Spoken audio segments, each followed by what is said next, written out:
Imagine this. You wake up to the sound of waves crashing just outside your window. The sun is rising over a lush green coastline.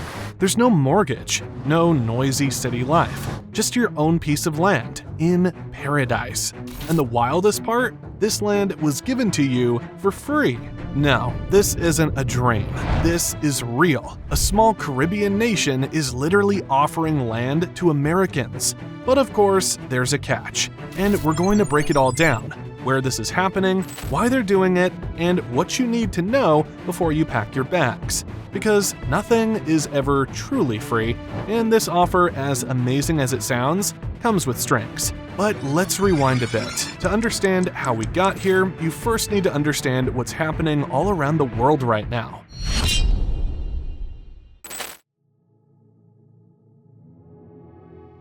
Travel used to be simple, at least for Americans. Passport, plane ticket, done. You'd land in another country, show your smile, maybe get a stamp, and stroll right through immigration. That easy access made Americans feel like the world was their playground, but that's slowly fading. More and more countries are putting up digital walls, introducing things called ETAs, electronic travel authorizations. Sounds fancy, but what it really means is that your passport alone might not get you through the door anymore. The United States started it with its ESTA program. Even Europeans now have to fill out lengthy forms just to visit. Questions about where you've been, who you've met, even what countries you've stepped foot in. If you've been to places like Cuba or Iran, good luck. Other countries followed. The UK is rolling out its own ETA. So is Canada, Australia, even Thailand has plans to require one soon.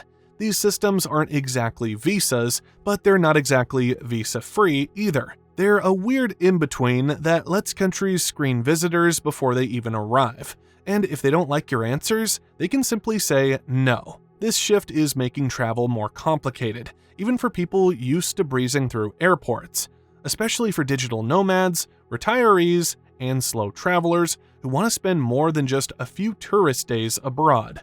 What used to be a simple vacation now requires homework, and it's changing the way countries think about who they welcome and why.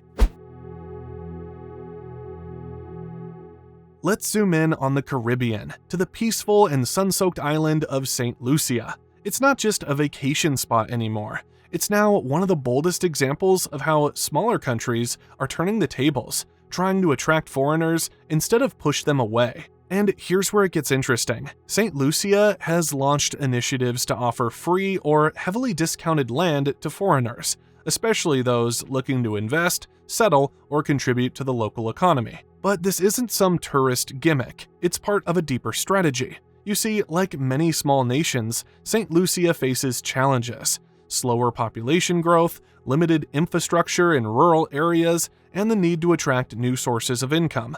Offering land is their bait. But what they're really after? Your long-term investment. Most of these offers are tied to Citizenship by Investment, CBI programs.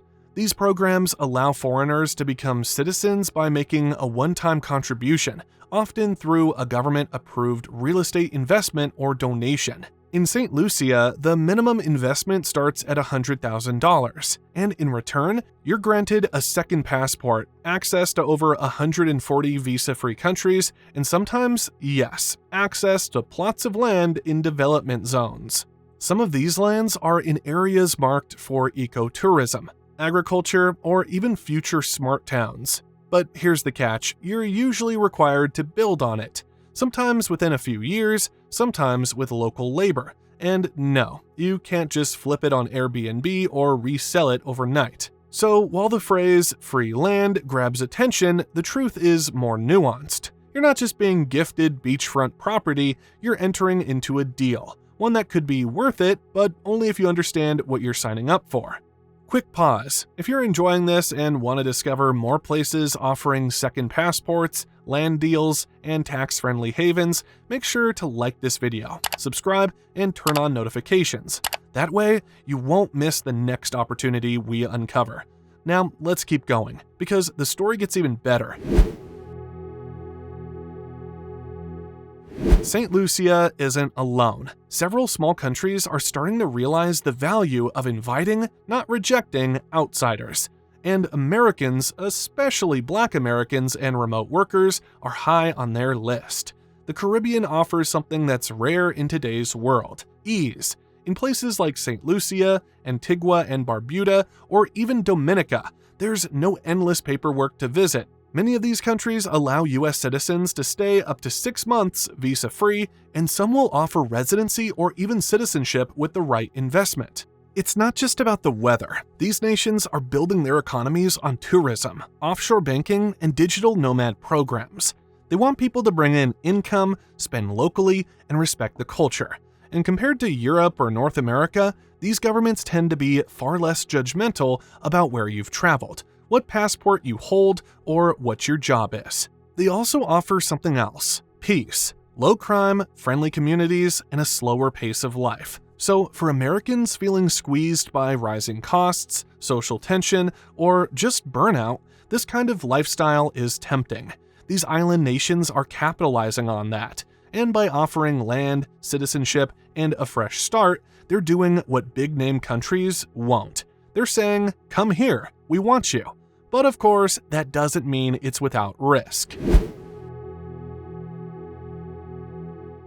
Let's be clear, this isn't a giveaway. Yes, some programs advertise free land, but it's almost never land you can just take, build a house on, and chill forever without giving something in return. Most of the time, this land is located in underdeveloped areas. That means you may need to build infrastructure yourself: roads, water systems, even electricity. And if the land is tied to a citizenship program, there are usually timelines and building requirements. Miss them and you could lose it all. Then there's the fine print. Some plots are leasehold, not freehold, meaning you don't own them outright. Others come with restrictions: no farming, no resale for 5 years, or limitations on what kind of property you can build. In some cases, you're not even allowed to live on the land full-time. And while taxes are often low or zero, managing foreign property still comes with maintenance costs, legal fees, and sometimes local red tape. So while the offer sounds generous, it's not a shortcut to paradise. It's an invitation to participate. If you're serious about investing in the community, building something, and staying long-term, it could be worth it. But if you're looking for a cheap vacation home, this probably isn't it. While Saint Lucia is in the spotlight, it's part of a growing club of nations, creating smoother paths to residency and citizenship.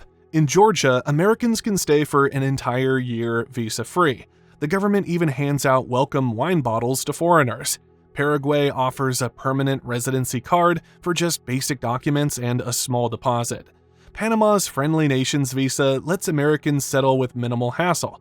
Portugal's D7 visa allows residency with passive income proof. Even the Philippines opens its doors wide, especially to retirees. With just $10,000 and a small pension, you can secure a long-term stay. And if you're not retired, there are investment options too. These places don't just offer convenience, they often provide real lifestyle upgrades, cheaper healthcare, lower living costs, less bureaucracy, and in most cases, locals who are genuinely warm and open. It's not just about escaping paperwork, it's about living better. And unlike countries clamping down with ETAs and strict screening, these nations are actively inviting Americans to settle, contribute, and stay. That's a rare offer in today's world, and it's one worth looking into if you're feeling like the traditional travel model is closing in on you. If you're thinking about a move or even just long-term travel, the key is to act before more countries tighten their entry rules.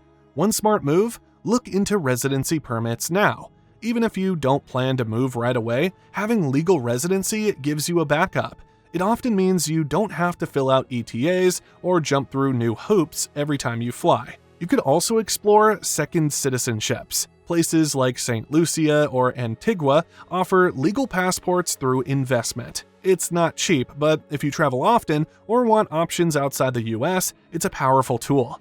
Don't want to spend that much? Focus on countries like Mexico or Georgia, where simple income proof can get you a long stay permit. Finally, think slow. Visa runs and border hopping are getting harder, but countries still welcome respectful long-term guests. And the sooner you start the process, the more freedom you'll keep even as borders shift.